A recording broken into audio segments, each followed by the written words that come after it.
Canada, home to oil, gas, and tech industries, water, solar, and growing wind power, and giant mining companies that seem untouchable and unstoppable.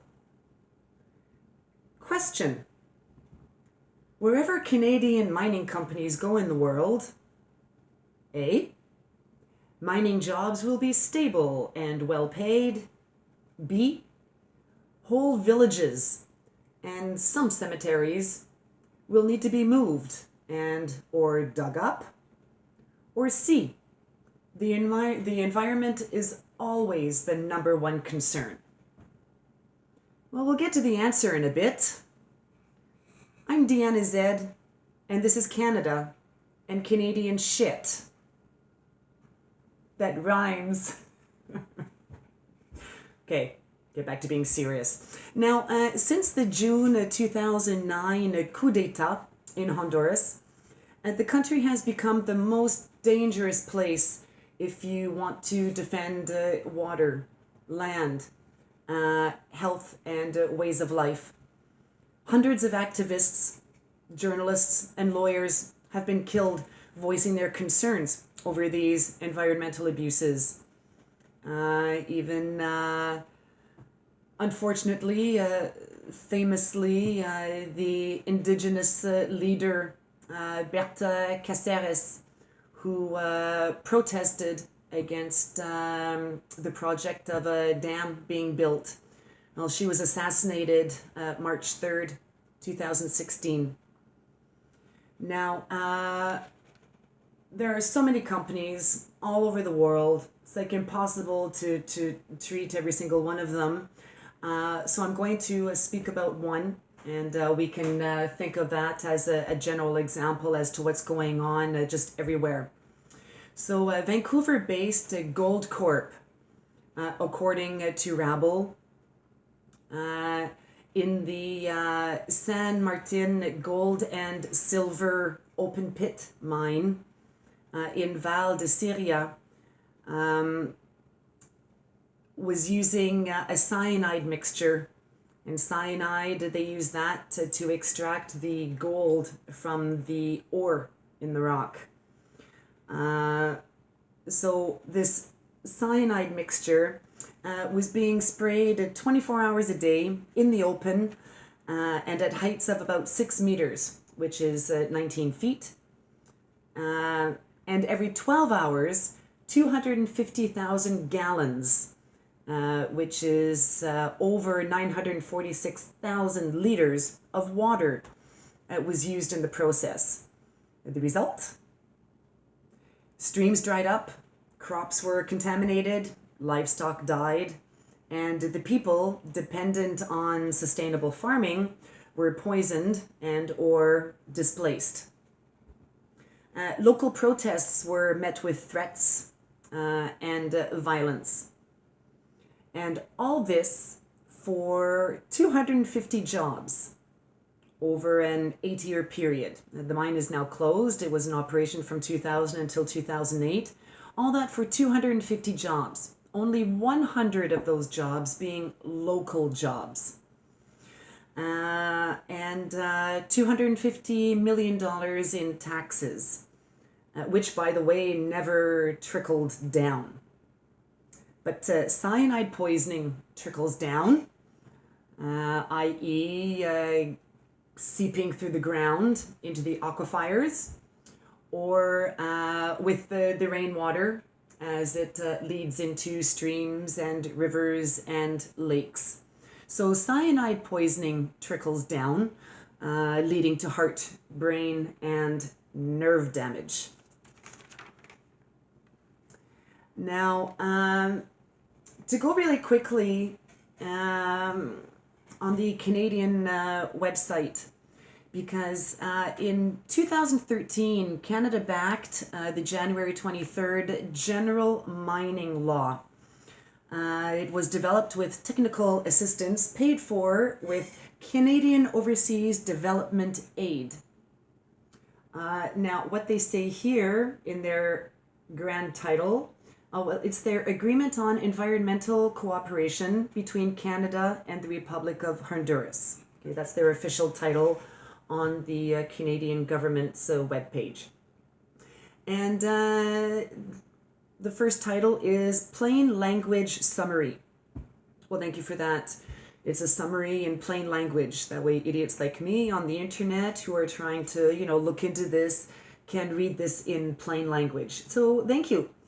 The Canada-Honduras Environmental Cooperation Agreement, signed in parallel to the Free Trade Agreement, is a legally binding mechanism for bilateral environmental cooperation.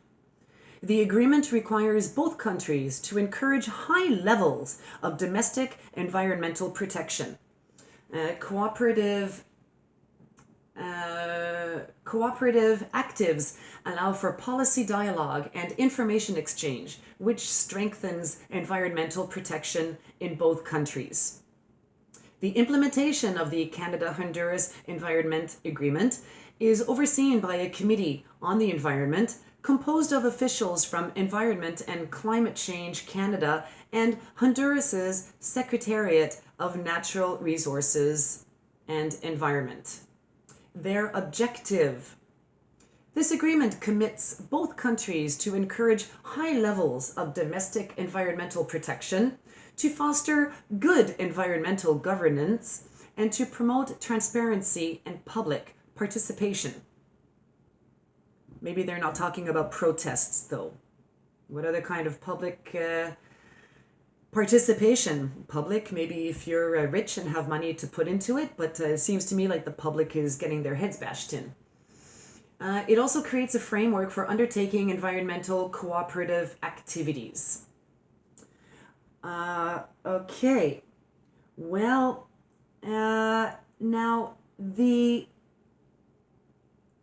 what really happened, actually, the law does not ensure the technical and rational exploitation of the country's non-renewable mineral wealth for failing to prohibit extreme mining methods such as open pit extraction. Open pit mining has already left serious devastation in areas such as what I just mentioned, the Syria Valley, where Goldcorp operated the San Martin open pit gold mine from 2000 till 2008. The law does not limit how long mining concessions may be held once under extraction, and the law allows companies to incorporate minerals found during the process of exploration into their concession permit without needing to apply for a new license. It's not as just as it seems on the Government of Canada page. Now, it puts people at risk. The law fails to ensure the protection of natural areas and water sources vital for human consumption and other health uses. By leaving the door open to open pit mining, the law contradicts constitutional guarantees for environmental conservation to protect the health of all people without exception. Scientific studies are cited documenting the toxic effects of cyanide, mercury, lead, and arsenic, which may be used or released during open pit mining or mineral processing. Only registered water sources will be protected rather than protecting water supplies, according to the state's obligations to ensure the human right to water. And rather than setting aside unused government lands for landless farmers or for environmental protection, they may now be sold to mining companies.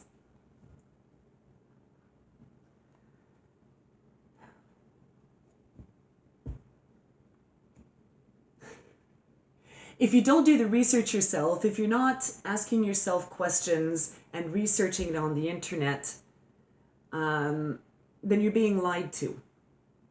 The Government of Canada, their site says wonderful things about, verifying that the environment is going to be okay and blah, blah, blah, yada, yada, where in truth,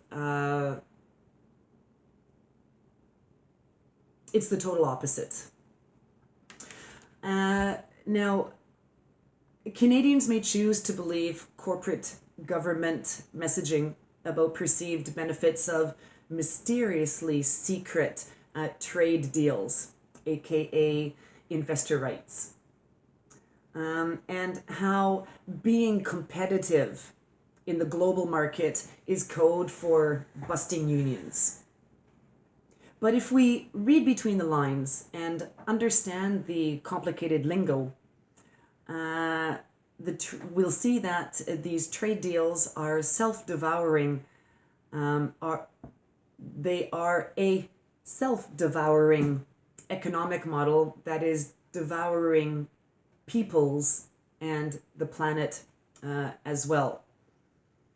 And how can we believe the greenwashing?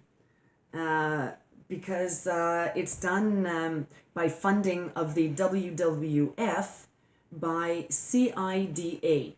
You could think that the WWF, I think their logo is like a panda, and so they're there to like protect the nature, the animals, the environment. Well, the funding of the WWF is done by the Canadian International Development Agency and by Goldcorp. So how can you have honest answers to questions that are being studied by the company itself? So lies, lies, lies. And also when Julia Sanchez, and look this up please, I invite you to, she's the head of the CCIC, that is the Canadian Council for International Cooperation. Now she promises to watch closely, but the money that goes to the CCIC is coming from the Canadian government. So it's just a big... they've got to be pretty comfortable in like their high-class lounge chairs, just in this big circle jerk of, I give you money, you pollute your country, it doesn't matter because, the rich don't even live on the land anyway, and so it's just the little people that are getting polluted and contaminated and beaten up and assassinated, and governments all over the world don't care. And certainly the Canadian government is pretending to care and pretending to install an organism to be the watchdog. It's frustrating. I say protect the land, protect the water, and stand for the people that are standing up in countries far away. I know that Honduras is far away, but next week on Canada and Canadian Shit, we're going to stay at home. We're going to look at what's happening here in Canada. So if you're still here, thank you so much. Wow, I really appreciate it. Like if you liked it. Don't like if you didn't like it. Leave a comment. Ring the bell. Do all of those little things that you can do on my video. And peace, love, and happiness. See you next week. Thanks for being here.